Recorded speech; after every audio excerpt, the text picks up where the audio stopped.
how to deal with depression and addiction. Because I truly believe you can't have one without the other. Depression is addiction, addiction is depression. It's a vicious cycle that goes back and forth. And so, I'm naturally a depressive person. Been like that my whole life. And it was about a decade ago that I found certain things in my life that helped me in my life to overcome both my addiction and my depression. A little quick background about myself. I've done every drug possible. I've had 2 ODs in my life back in my party days. And I've used to be a heavy smoker, heavy drinker, heavy abuser of party drugs. That being said, I had many really interesting chance encounters with people, and through my experiences in my life, I've found certain things that have completely helped me transform my outlook in life, transform my body, my mind, my soul, my spirit, whatever you want to call it. And what I'm going to do for you today is I'm going to lay out what personally has helped me, and through my personal experiences, me sharing with you, hopefully this can help you too. Okay, so I'm going to talk about like 5 key things when it comes to depression and addiction. Number 1, it's something not particular you can do, but it's very interesting. I'm not too sure if you guys have heard about this before, but there's a really fascinating study. It's called the Rat Park study. And so in a nutshell, they've experimented with 2 kinds of rat parks. One rat park was a ghetto park. I mean, really fucking ghetto. You had no other rats in there. You had no females in there. You had no activities they can partake in there. You pretty much had an empty cage. And within this rat park, the rats were offered cocaine in liquid form, like the water feeder. Doesn't take a rocket science to figure out what's going to happen. The rats partaked in the cocaine and they got high. Okay.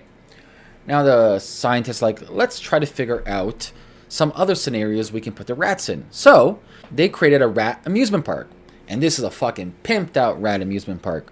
They had women rat in there, obviously. They had wheels. They had things the rats can play with. It was like a Hugh Hefner playground for rats. Both men and women enjoying themselves. It was a big fucking party. And they gave the opportunity for rats to partake in cocaine. Well, guess what happened? The rats didn't partake in the cocaine. So the scientists are like, wait a second, that's pretty interesting. So what's going on here? Well, they soon discovered that, wait a second, maybe this whole depression addiction is really controlled by our environment. Ding, ding, ding, ding, ding. We got something over here. And the more you look into the research, the more you look into the science, the more you realize that how you behave is directly correlated to your environment. People that you spend time with, the places that you live, the things that you experience directly correlate with how you behave. Period.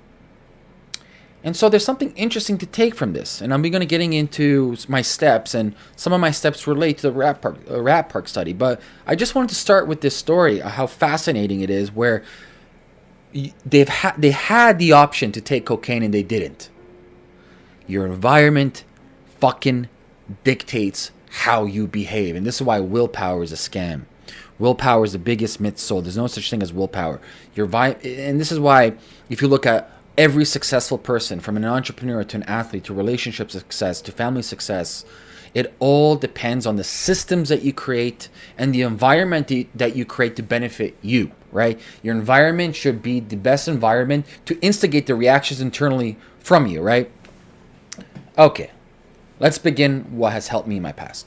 Number 1, diet. Most people obviously are eating an American sad diet, high in sugar, processed foods, high fructose corn syrup, yada, yada, yada. It's garbage. Come on. I don't have to sit here and sell you the story of how shitty our food pyramid is and how shitty the options for food are out there, meaning fast food.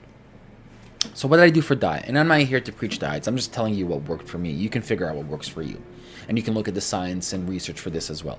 For me personally, a high-fat, low-carbohydrate diet works wonders for me.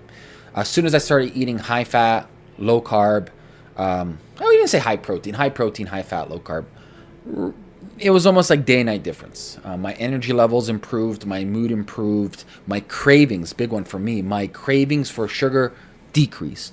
And something that I think is very simple for people to do, and I highly recommend people to do, is start your day with a big ass fucking breakfast. High fat, high protein. And so basically what I do is like, I wake up, and this is not always, but this is what I've done in the past, is I start off right away within the first, let's say, half an hour to 45 minutes. Usually my go-to breakfast was like grass-fed sausages. I chopped them up, I cooked them, I put like 6 eggs in there, I add some nice broccoli, some seasoning on there, and I go at it. And that satiates me and fulfills me for like 8 hours straight. It optimizes my hormones like leptin and ghrelin. It gives me clarity. It gives me energy. I don't have any hypoglycemic periods. It stabilizes my blood sugar levels, and so that's what's worked for me. You know, you can look it up for yourself, but people to study for this would be, for example, Dr. Rhonda Patrick is really good to look at this. But yeah, start off there. But for me personally, diet's a big one. You can figure out what works for you, but fix your diet. That's number one. Number two, with diet obviously becomes exercise. And there's so much research when it comes to exercise and addiction. In fact, a little side note, if you look at a lot of professional bodybuilders today, a lot of them come from a very addictive background. They have OTC tendency, and they've had drug abuse in the past. And if you look at bodybuilding, it makes sense, because for you to be a successful bodybuilder, the dedication, the addiction that you need to wake up every day, to measure your food, to make sure you're in your macros and micronutrients, to make sure that you're training to, it's like you're literally a fucking robot when you're a bodybuilder. So it kind of makes sense where a lot of them had an addicted past and now they're bodybuilders. But for me, exercise, man. And it doesn't have to be a lot. Like, exercise 5 minutes a day. There's a great Russian saying from Pavlia Tutslian. It's called greasing the groove, right? So instead of you just dedicating, let's say, an hour a day, man, start off with 5 minutes a day. As long as you're doing something, it's better than zero. Something is better than zero. And so for me, it's like, honestly, how my life is scheduled, because I'm busy as fuck running a couple of companies, is if it's not in my calendar, meaning if it's not in my Google Calendar booked in, it doesn't exist in my reality, period. So I have literally every gym session booked into my calendar. I have booked in when I have lunch with friends. I have everything booked in. My whole life is booked into my Google Calendar. It gives me notifications. So a little tip that has worked for me is book in your gym sessions in your calendar. And oh, by the way, if you can keep your gym as close as possible to you, or better yet, in your house, or better yet, you don't even need a gym. All you need is a kettlebell or rings. The time that it takes to get to something also diminishes your ROI, meaning the likelihood of you succeeding, if you have to travel 45 minutes to go somewhere, the likelihood of you succeeding, it diminishes. The shorter the distance, the better. Okay, so exercise. Number 4, I made a video about this maybe 5-6 years ago. Dump your shitty friends. So this goes back to the Rat Park study, is what kind of friends do you have, right? If you have people, I like to call them energy vampires. You got people who are sucking your energy, who are putting you down. And this is for your family. I know people talk about family. For me, family is everybody. Family is people that love and support you regardless of if they are your blood.